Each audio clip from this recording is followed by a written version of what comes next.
Eudaimonia welcomes you. This is Humaira, and I hope that you all are doing healthy and fine. In today's episode, we are going to learn about the different types of lipoproteins and understand the role of lifestyle choices and dietary habits in its level in the body. So, let us get started.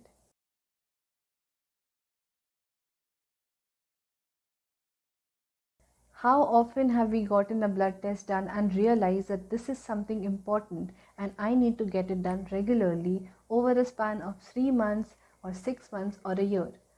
We will realize the importance once we look at our blood parameters and understand that what is happening internally in our body is more important than what it looks like externally.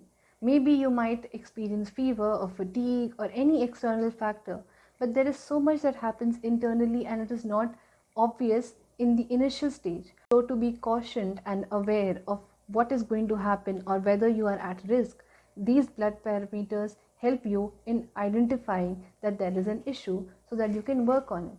And today's video is going to be an emphasis on your blood lipid levels, and you're going to understand whether your cholesterol levels are within the range, and if they are not, then what are the food choices and lifestyle choices that you need to make.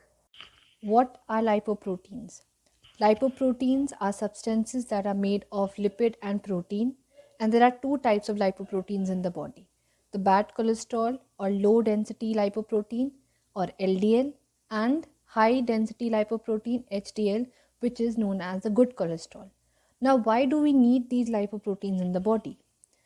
Lipoproteins are known as the mode of transport for cholesterol to take them through bloodstream and lymphatic fluid.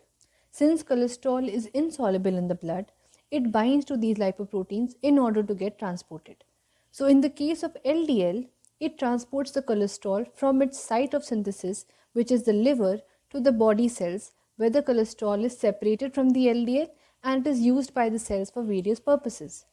The HDL is then responsible for transporting the unused or the excess cholesterol from the body's tissue back into the liver, where it is broken down to bile acids and it is excreted. Just like LDL and HDL, there is another kind of lipoprotein known as very low density lipoproteins or VLDL, and these are responsible for carrying triglycerides in the blood. Triglycerides are also a kind of fat. So, the relation between VLDL and triglycerides are directly correlated, whereas LDL and HDL are inversely related. When the level of HDL is high, LDL is low, and in the case of VLDL, when VLDL is high, triglycerides are also high. Now, there are several hereditary genetic disorders called as the hyperlipoproteinemia, which involves excessive concentration of lipoproteins in the blood. Other such diseases like hypolipoproteinemia is where there is abnormally reduced lipoprotein levels in the blood.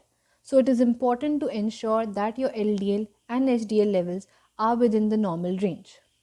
Now, why is high bad cholesterol level, that is high LDL and VLDL, a concern?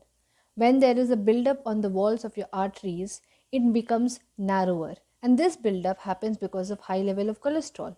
So the fatty deposition forms a plaque that lines your arteries and cause blockages, and this buildup is called as atherosclerosis, which if not treated causes a lot of heart risks and diseases like stroke, heart failure, etc.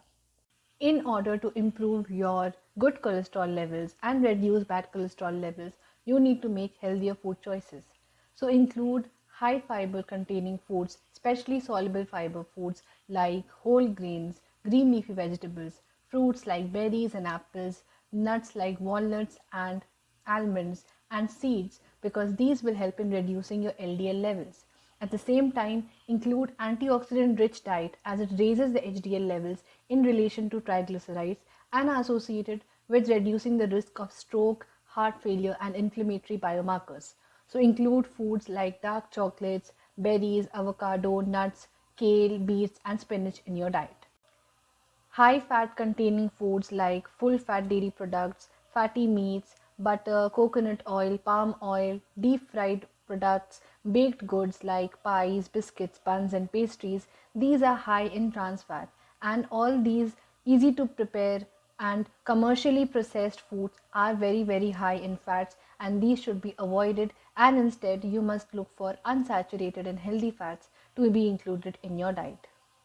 Apart from your healthy eating habits, you must also ensure that you increase your physical activity levels. So make sure that you exercise regularly, as it is an important part of a healthy lifestyle, and it can also increase your HDL cholesterol levels. So you must perform aerobic exercises like running, cycling and swimming on a regular basis. Also, you must know that smoking reduces HDL cholesterol levels in many ways because it inhibits the HDL synthesis in the first place, it blocks its maturation, and it speeds up its clearance and metabolism. So, you have to make healthier lifestyle choices in order to keep your lipid levels normal. So now that we know the different parameters that we have to look into, whether it is LDL, VLDL or HDL, we know how important each of these parameters are, and we have to make sure whether they are in the range or not. So I hope with this video you will be able to make healthier lifestyle choices, reduce your sugar intake, salt intake, and stop eating saturated fat and make healthier choices. It is not as difficult as it seems. You just have to be wise enough. I hope you are getting benefited from this video. Do share it with your loved ones. Implement as much as you can, and if you have any queries, do leave them in the comment section. Do like, share and subscribe to our channel, and I will see you all next Sunday with another topic which helps you. Until next time, love, invest, find yourself and enjoy.